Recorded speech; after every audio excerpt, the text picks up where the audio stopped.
महात्मा बुद्ध के शिविर में अचानक एक व्यक्ति उठ खड़ा हुआ और सीधा महात्मा बुद्ध के सामने जाकर खड़ा हो गया।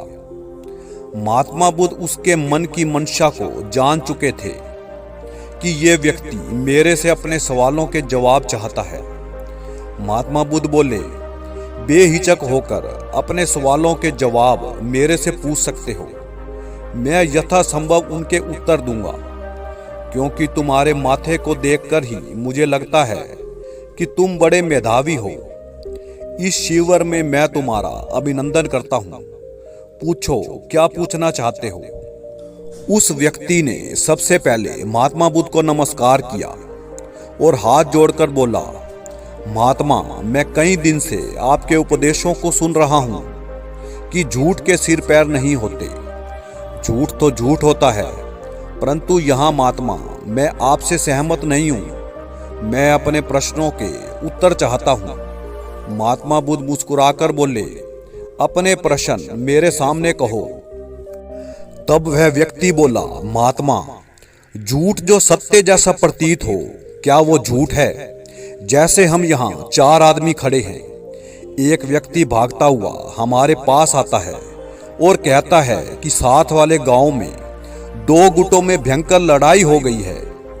हमें उसका झूठ बिल्कुल सत्य जैसा लगता है, तो क्या वह झूठ है? दूसरा प्रश्न मेरा ये है, सच तो किसी को हजम नहीं होता, परंतु हजारों ऐसे आदमी हैं जो झूठ को बड़े आराम से हजम कर जाते हैं।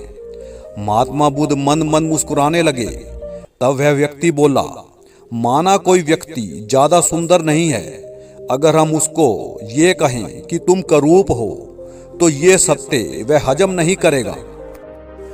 परंतु अगर हम उसे कहें कि सांवला या काला होते हुए भी तुम जचते हो, तो ये झूठ वह खुशी खुशी हजम कर लेगा। इसी प्रकार आपने कहा कि झूठ के सिर पैर नहीं होते, परंतु मेरे विचार में जिनका उत्तर मैं आपसे जानना चाहूंगा कि झूठ के तो पैर होते हैं। झूठ जैसी सरपट दौड़ तो कोई लगा ही नहीं सकता। झूठ की जड़ें तो इतनी गहरी होती हैं कि ये जड़ें पाताल तक भी बढ़ सकती हैं। एक झूठ के बाद दूसरा झूठ, दूसरे के बाद तीसरा झूठ ही जान बचाता है। ना जाने मनुष्यों के कितने कार्य ये झूठ ही पार लगाता है।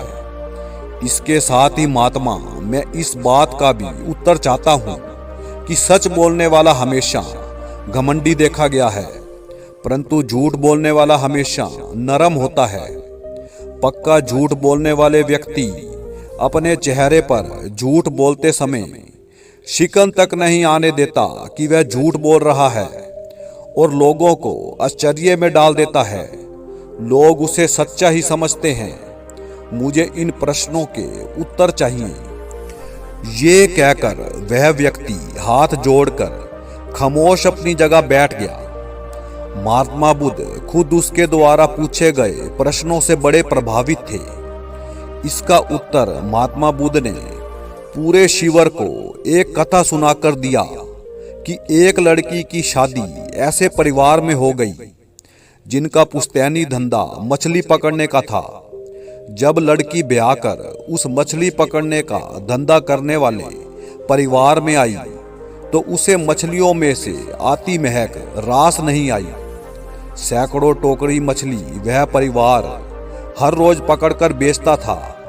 लड़की बड़ी विचलित थी। मरी हुई मछलियों में से आती महक उसे अच्छी नहीं लगती थी।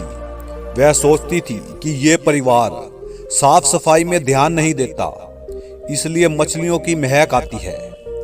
यही बात उसने पड़ोस में रहने वाली अपनी नई नई सखी को बताई कि उसे यहाँ कुछ रास नहीं आ रहा।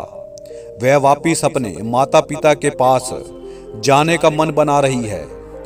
ये बात झट से उसकी सखी ने उस लड़की की सास को बता दी। सास खुद हैरान थी। कुछ दिन बीते। एक दिन उस लड़की ने अपनी सास से कहा कि सासू जी, आप चाहें तो मैं घर की साफ सफाई कर दूं, क्योंकि यहाँ मछलियों की बहुत महक आ रही है। सासू माँ मन मन मुस्कुरा रही थी।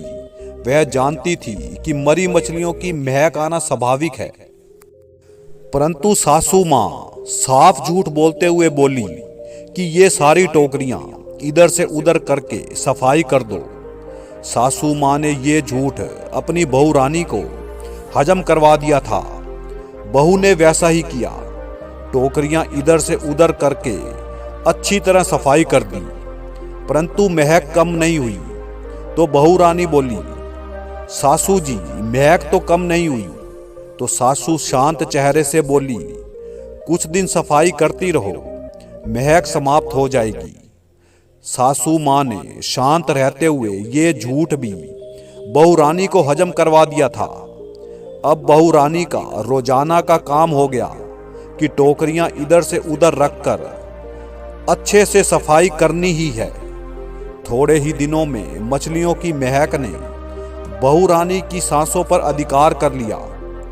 अब उसे मछलियों की महक आनी बंद हो गई थी।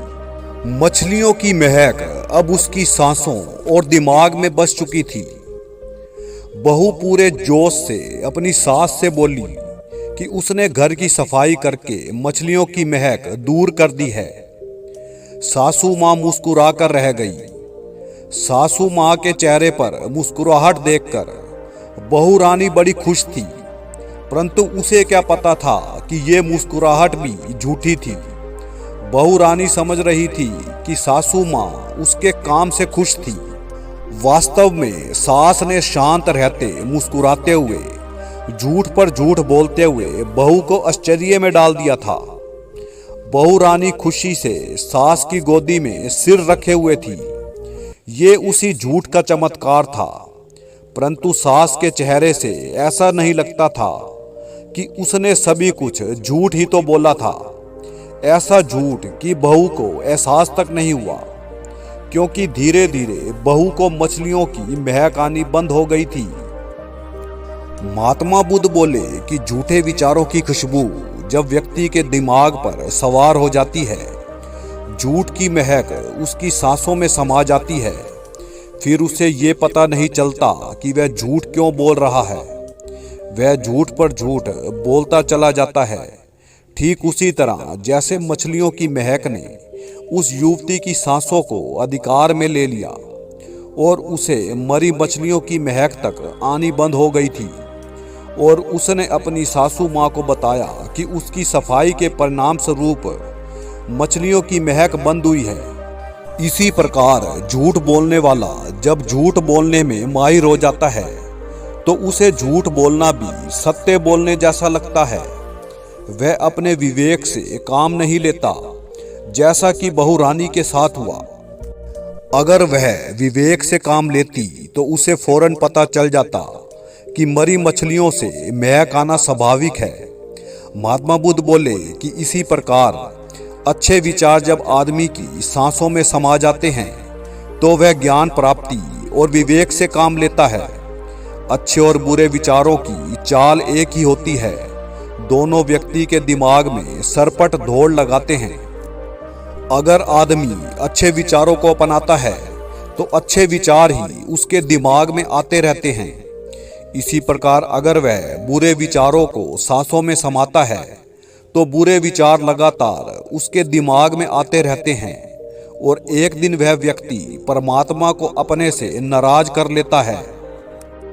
इतना कहकर महात्मा बुद्ध चुप हो गए, और वही व्यक्ति जो कुछ देर पहले अपने प्रश्नों के उत्तर महात्मा बुद्ध से पूछना चाहता था, भाव विभोर होकर महात्मा बुद्ध के चरणों में सिर झुकाए बैठा था।